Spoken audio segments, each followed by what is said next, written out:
Yo, what's going on, guys? It's DFS Hart, and today I'm breaking down the 4-game NBA slate that we have. Before we get into that, I just want to say welcome to my channel. My name is Hart, and I make daily NBA, NFL, and PGA slate breakdowns on Draftkings, where I'll be going over the best plays of the day and give you some building blocks and core plays that you can put in your lineups. Make sure to like, subscribe, and hit that notifications bell before And before I jump into it, I just want to say follow me on Twitter at DFS Hart. Any questions you guys may have, I'd be happy to answer them, on Twitter. With all the injury news, Harden just got ruled out, so it's going to open up some value, make that Brooklyn-Washington game very chalky. But so I'd be happy to answer any questions you guys have. Follow me on Twitter at DFS Hart. And now we have a 4-game slate, as I mentioned. The Nets versus the Wizards, 6-point spread. It was 244 over-under. Now they changed it. This is the second time I'm making this video. When I uploaded it earlier today, my video, for some reason the sound was messed up, so I'm redoing it. So yeah, it was, about like 10:30 this morning they had 244 over under, but now it's changed because of Harden. So we'll have to wait and see, but it's going to be the highest scoring, point scored total of the slate. Sorry. Magic Raptors 5.5 spread, 216 over under. 76ers Pacers 1.5 spread, 223 over under. And Cavs, Timberwolves, 3-point spread, 218 over under. So now let's hop into it. Joel Embiid at the top, 9.9. Price tag is still down. It's not the best spot for him, but for this price, and this type of player, he's going to play 35 to 40 minutes if it's close. At 9.9, I do think it's, he's a good pay up to get off the chalky Durant and Kyrie and Beal and Russ. So he'll be low owned. If you want to go there, you can. He has huge upside. It's not the best matchup, but he is definitely in play at 9.9 against Indiana. Ben Simmons, if Joe's in, I think he will be. Don't look to Ben Simmons. You could take a shot on a guy like Tobias Harris at 7.2. It's just, the price tag is kind of up there. And then Seth Curry's, I'd say, my second favorite play on this side today. Going to play about, 30 minutes, maybe more if he's shooting well. He's coming back from, COVID, so he hasn't been playing his full minutes. He hasn't been shooting well, but he's definitely in play as we saw at the beginning of the season. He can get you, 30 plus, even in the 40s if he's playing well. So I do like Seth Curry at 4.5. It's a good spin down option. And obviously, if Joe's out, you're going to want to target Ben Simmons and Tobias Harris and Seth. And then you could take a shot on guys like Dwight Howard or Tony Bradley. But if Joe's in, which I'm assuming he is, I'd say go to Joe or look to Seth, and that's about it. On the Indiana side, same thing with Sabonis. You know what you're getting from him. He's 9.1. He's got triple-double upside, 35 to 40 minutes. Stuff the stat sheet. Great price for him. His price is down. He's going to be loaned, as mentioned, like Joe. So you can definitely look to Sabonis. Brogdon, 8.3. He's gotten 40 fantasy points the past 3 games. Going to play 30 to 40 minutes like, Sabonis and Joe. So I'm more than fine if you land on Brogdon. I mean, I'd rather pay $700 more to get to Russ in that high-scoring game, but Brogdon is definitely a decent spend down. He can, he can match fantasy point output with Russ, but I mean, Russ always has that triple-double upside, and Brogdon doesn't, but he'd be a decent pivot off of chalky Russ. Turner, 7.4. You can go there. He'll be extremely low owned. All I have to say is, though, he's going to be guarding Joel Embiid, which, is going to put him into foul trouble. As we know, Joe does do a lot of bigs.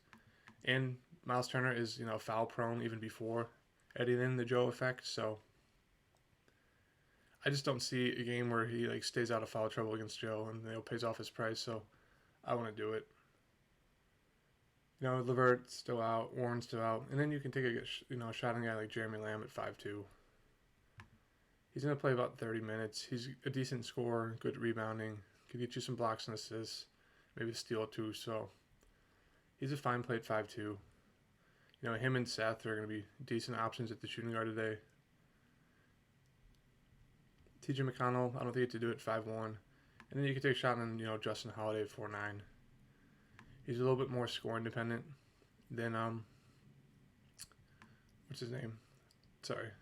Jeremy Lamb. Sorry, but yeah, Holiday score independent, 4-9. Gonna get all the minutes if Doug's still out. He has a very low floor, but he can definitely get you in the high 30s if he's shooting really well and getting some rebounds. So I don't know if I'd do it. On the Indiana side, I'd definitely target Sabonis, Brogdon, and then take a shot on Jeremy Lamb. That's about it for me. Brooklyn, Washington, gonna be the chalkiest game of the day. Durant, Irving, and Beal and Russ on the other side are gonna be the highest owned players of the day. They're in a great matchup, great spot. The over-under is probably still going to be like 230, 235, even without Harden. So, Durant, 10-1, triple-double upside, which we like. He's going to get, 35 to 40 minutes. Is a great floor. His floor is like what? He's averaging 52 a game right now. And that's even with, some games with Harden and Kyrie.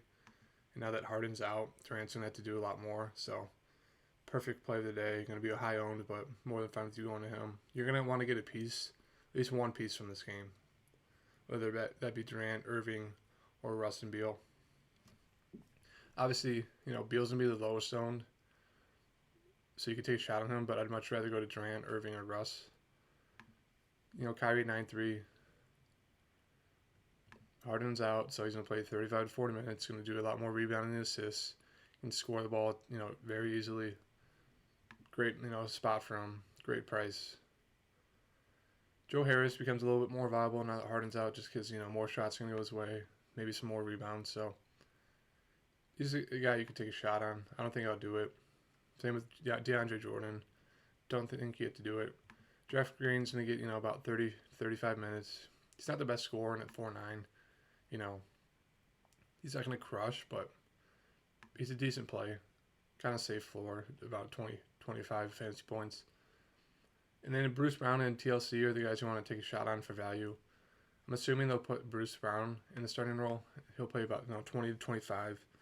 He can get you there. 3.8's not a bad price for him. But, they might play TLC, who's 3.7, so it's kind of a dart throw between which one you want to choose. You could do both and just game stack everyone in this game. But I don't know if you have to do it. TLC is a good shooter, but he is, probably going to get you about 2 rebounds a game. So, between TLC and, Bruce Brown, I think I'd rather go to Bruce Brown. So, definitely, you're going to want to get, at least 1 or 2 guys from this game on the net side. Either, Durant, Irving, Brown, TLC. I'd say those are the top 4. Washington, Brad Beal at the top 10 too. As I mentioned, he'll be the lowest owned, superstar on the slate. But, that's totally fine. He can still go off for like 50, 60 plus. With Russ playing his normal amount of minutes, it does take a little bit of usage away from Beal. But as we've seen, he can still go off. So, more than fine if you go into Brad Beal 10-2. Russ, 9K. Probably will be the most owned player on today's slate. With good reason. It's a prime matchup. Going to play probably 35 to 40 minutes if it stays close. And I think his minutes are coming back. He got ejected last game, so he would have been in the 30s minutes-wise for that. Got you 41.5 fantasy points still, so. Russ, number 1 play of the day. And then you could take a shot on guys like, I say, not Hachimura. I meant to click on Bertans. Hachimura will probably play 20, 25 minutes, but I'd rather go to Bertans for the ceiling and the upside. 4-7, he's going to play 25 to 30. He's just coming back from COVID, so he'll probably get some more minutes today. They'll need his scoring. But he can get you, 30 plus, maybe even 40s if he's shooting really well. And 4-7, that's a great price. So, he's a GPP play, a dart throw. I wouldn't look to him to get you like a solid floor, but he's definitely in play. So for this game, as I mentioned, Harden's out. You want to play one guy from the Brooklyn side, whether that be Kyrie or Durant. You can play them both, and then one of the value guys in TLC and Bruce Brown. And you're going to want to play one of the guys on the Washington side, which will probably be, Russ at 9K. And then, as I mentioned, you could take a GPP dart throw on Bertans. But yeah, it'll be the highest, owned players on the slate from this game. So you're going to want to get at least a few, because it'll help you pay up for other places. Orlando versus the Raptors. Now, this is a game I think this is a great game to stack to get off of the chalky Washington and Nets game. Vooch at the top 8-7. They got blown out the past 2 games, so he hasn't been playing well, but he does have that 45 fantasy point plus upside. Going to play huge minutes, a ton of usage. I love him at 8-7 in this matchup. Baines or Boucher are not going to be able to handle Vooch, so love him in the spot at 8-7. Great to get off that chalky Nets game, as I mentioned. Aaron Gordon, same thing, 7K. Been playing bad, got blown out, but he's going to play 35 to 40 minutes. He has triple-double upside, so I do love him in the spot at 7K. 48, 6'5", want to do it, scoring dependent. I know he's been playing well, but I think he's going to come back down to earth. Ross, 5'4". You can go there if you want. He's scoring dependent, but I don't think you have to. I'd rather pay down, for Lamb or Seth Curry at the shooting guard position. And then Cole Anthony, you can take a shot. He's getting the 30 minutes a game, about 10 shots a game. He has, assist upside. It's just, he's inconsistent. He's a rookie, so I don't think you have to do it today. But you could if you wanted to. And that does it for me on the Orlando side. Toronto, as I mentioned in the last slate, Toronto played. All 3 guys at the top are viable in play. They're all going to play huge minutes. OG's out. Powell's doubtful, so that just means more minutes for Fred, Pascal, Lowry. They're going to play 35 plus if the game stays close. So all 3 of them are viable. OG's out, as I mentioned. Powell's out, or will probably be doubtful. So then you can take a shot on Boucher, 5'6", GPP. He's a perfect GPP play because he's played 13 minutes and 14 in back-to-back games. He's been playing terrible. No one's playing him anymore. He's lost minutes to Aaron Baines, but as we saw at the beginning of the season, he could play 25 to 30 plus and break the slate. So at 5'6", I'd say he's definitely worth, if you want to get, risky, taking a shot on him, because he could definitely break the slate and pay off for everything. So perfect GPP play. Either he's going to play 13 minutes, do nothing, or play 30 and go off. Stanley Johnson, you can go there if you want 4K. He's going to play about 20 and 25 minutes, but I'd much rather take a shot on Baines at 3-7. They're going to need him to play, defense against Vooch, his big body, so he'll probably play, 20 to 25. He can get you there. He's been playing a lot better than the beginning of the season, so he's definitely worth a shot at 3-7. And then Terrence Davis and Watanabe, 3-5 and 3-3. They're both going to play about 20 to 25 minutes. Davis started last game, only played 19, but I do like him in that spot. And then Watanabe, 3-3. Going to play, 15 to 25 minutes. Can, shoot the ball pretty well. So he can get you rebounds as well. So more than fun if you go in there, Watanabe and Terrence Davis. So Baines, Terrence Davis, Watanabe, and then TLC and Bruce Brown from that next game are the best chalk plays, chalk value plays of the day, all 5 of them. So you're going to want to get at least a few of those value plays and then pay up for the superstars. That's probably going to be the most popular, build of the day, that stars and scrubs. But I definitely think you can go more mid-range, balanced approach and still crush just with all the guys in the 7K range and then the low 8K range. So if you're a 1 GPP lineup guy, you could definitely do that build. Or you could, play 2 lineups, do stars and scrubs, and then do more balanced approach. I think that's what I might do today. I think it could play out well if the chalk, fails. In the last game of the day, Cleveland, Minnesota. Drummond at the top, 8-4. He's going to be low owned, and, for good reason. Not even touching 30 minutes since Jared Allen came over from the Nets. But he does have that huge upside, We've seen it against LA, against Detroit, 48, 59, 59 he did get 5 steals, which is unusual, but I mean, he's in play. He's kind of like Boucher, Hope he gets extended and hope he gets you there at 8-4 and he'll break the slate. But if not, he's going to destroy your lineup. So you can go there if you want. I don't know what I'm going to do with him yet. I think I'm going to fade him, but we'll see. But I do like him as a play in your lineup today. Sexton, 6'8". You can go there. He's scoring dependent for a guard. He can get you some rebounds and assists, but if he's scoring well, he probably won't. So he's an okay play at 6'8". Nance is back. You can play him with 6'5" if you want to. I don't think that's a good price for him. Allen 5'4" no. Osman 5K no. Now that Nance is back. Prince 4'3" no. That Nance is back. I'd say my second favorite play on the Cleveland side besides Drummond is Darius Garland 5'6". Past couple slates I've mentioned it. He's a starter, gonna play 35 plus if it's close. As we saw at the beginning of the season, he does have upside into high 30s, 40s, even 50s if he's playing well. And so 5'6" is a low price tag for him. I don't think a lot of people would be on him. So I do really like him at 5'6". We saw last game, he's starting picking it up. He was out with the injury for a while, so his minutes are getting back up there, shooting the ball a ton. He does have assist upside, so I like him in this spot at 5'6". If you're going for the more balanced approach today. And then Minnesota side, Towns is still out. D'Lo at 7.6K, questionable, but I'm assuming he'll play. If he's in, he'll probably play about 35 minutes if the game is close. Last game was a blowout, so he didn't. But yeah, he's a good scorer. He's kind of up and down, but at 7.6K, he's worth a shot. He can get you 40, 50 plus. And it's a good matchup against Cleveland, so he's in a decent spot. Same with Beasley, 6.6K. Gonna play about 35 minutes if it's close. Good shooter, good scorer. Can get you those rebounds and assists, so 6'6", fine play. If Naz Reid is in, you can look to him, but I don't know if you have to do it. I'd much rather pay up for other centers. And then you can look to like a Vanderbilt. He's only playing about 25 minutes a game for some reason. 5'3".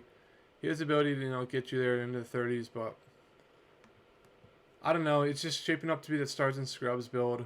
And if you're not going to do that, I'd say go the more balanced approach and try to get as many 7K guys and 8K guys in your lineup as you can with the value. So I just don't think you have to look to these these small forwards, power forwards, and centers in the 5K range. And I think you just want to pay up for that and take a shot on the cheaper guards. Yeah, so if D'Lo's out, you can definitely look to Ricky Rubio at 4'8". He's been playing terrible this season, but he does have upside if he's getting points in his normal assists. Or you can take a shot on McLaughlin. He'll probably play 20 to 25 off the bench. Better score than Rubio, can get you some assists. So just keep an eye out for that D'Lo news. So as I said, I'll wrap this up. Brooklyn Nets going to be the chalkiest game of the day. The highest owned players. Most of the value is going to come from that game.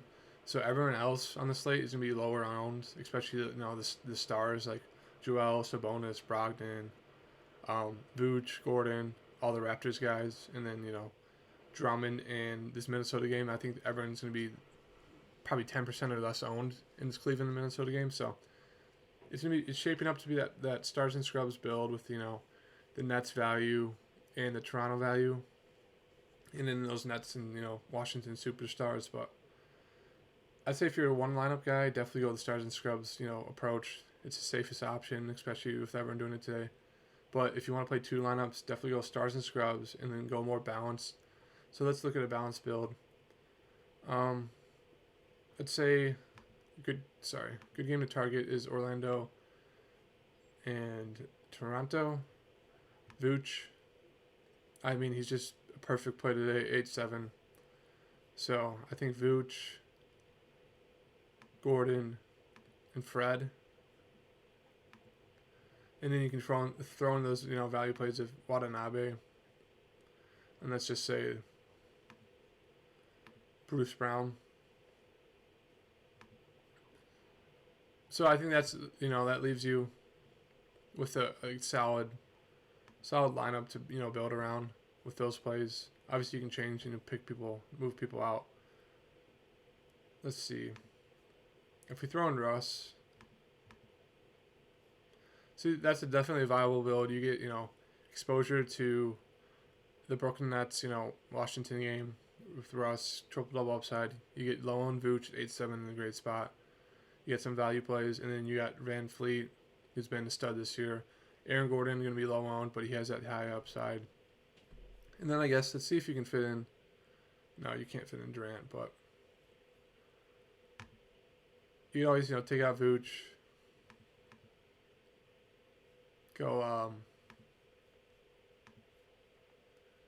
Sorry. You can go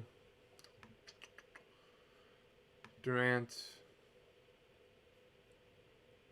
and let's see. You can go like Durant, Kyrie. Do a double stack of that. You'd probably want to run it back with like, let's take out him, put in Russ. So that's probably going to be a popular build today. Russ with Durant and Kyrie and its value. So it just depends how you want to go today. I'm kind of feeling the solid balanced approach as a nice pivot off the chalky stars and scrubs. So it'll just it's up to you guys. You'll see. But I just want to say thank you for tuning in. Please like, subscribe, hit that notifications bell. Sorry if you watched the first video I put up today. Sorry for the volume. This should be a lot better now. And I just want to thank you for tuning in. I hope you guys cash. I'll see you guys.